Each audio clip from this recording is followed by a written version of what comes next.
कभी कभी सबसे साधारण दिखने वाला कोई सबसे असाधारण पहचान छुपाए होता है। कहानी। चित्रकूट वन में राम और हनुमान की पहली भेंट। घना जंगल, सूखी पत्तियों की चरमराहट, पक्षियों की दूर से आती आवाजें।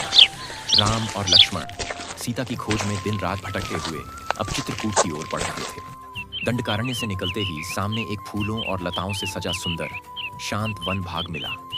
जैसे ही वे उस मार्ग पर आगे बढ़े, सामने एक लंबा साधु प्रकट हुआ। उसका चेहरा एक मोटे जटाजूट से ढका हुआ था। एक बड़ी लकड़ी के सहारे धीरे धीरे चलता हुआ आया। उसकी चाल स्थिर थी, लेकिन आंखों से एक चमक झलक रही थी। साधु ने गंभीर स्वर में पूछा, हे युगल वीरों, तुम दोनों इस निर्जन वन में इस प्रकार सशस्त्र कैसे विचर रहे हो? ना तो तुम तपस्वी प्रतीत होते हो और ना ही सामान्य वनवासी। कौन हो तुम और इस वन में क्या खोज रहे हो?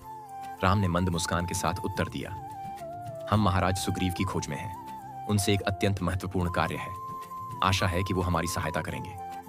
साधु कुछ संदेह से बोला, धनुषधारी, योद्धाओं जैसे शरीर, और कहते हो सहायता चाहिए? ऐसा कौन सा कार्य है जिसे तुम किसी साधु को नहीं बता सकते? राम ने शांत स्वर में कहा, हम अपनी बात स्वयं महाराज सुग्रीव से कहना उचित समझते हैं। तभी साधु ने पुनः पूछा, तो परिचय दो अपना, तुम्हारा नाम क्या है? राम ने साधु की ओर मुस्कुराते हुए देखा और बोले, ये मेरे छोटे भाई लक्ष्मण हैं और मैं स्वयं राम हूं।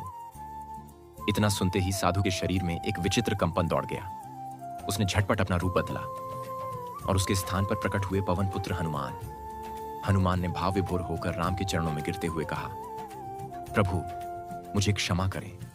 मुझे संदेह था कि आप हमारे शत्रु बाली के भेजे कोई दूत हैं, अतः मैंने भेष बदला ताकि आपको पहचान सकूं और महाराज सुग्रीव की रक्षा कर सकूं। राम ने मुस्कुराते हुए उन्हें उठाया और पूछा, हनुमान, ऐसा क्या भय है? कौन है तुम्हारा शत्रु? हनुमान बोले, प्रभु, महाराज सुग्रीव का बड़ा भाई बाली उनका शत्रु बन गया है। उसने उनका राज्य, उनकी पत्नी और सम्मान सब छीन लिया। अब हम कुछ वानर एक गुफा से दूसरी गुफा में छिपकर जी रहे हैं। जब आप दोनों वन में प्रवेश किए, हमारे गुप्तचर ने सूचना दी, 2 वीर योद्धा इस ओर आ रहे हैं।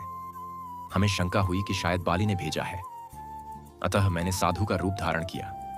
राम बोले, तुम्हारा संदेह उचित था, पर अब हम तुम्हारे मित्र हैं, शत्रु नहीं। हमें सुग्रीव से मिलना है। हनुमान ने तुरंत झुककर प्रणाम किया और कहा, तो आइए प्रभु, मैं आपको महाराज सुग्रीव के पास ले चलता हूं। अब आपके साथ सब ठीक होगा। अंतिम संदेश। जब भक्त अपने प्रभु को नहीं पहचान पाता, तब प्रभु खुद अपना परिचय देते हैं और वहीं से शुरू होती है एक सच्ची मित्रता की गाथा।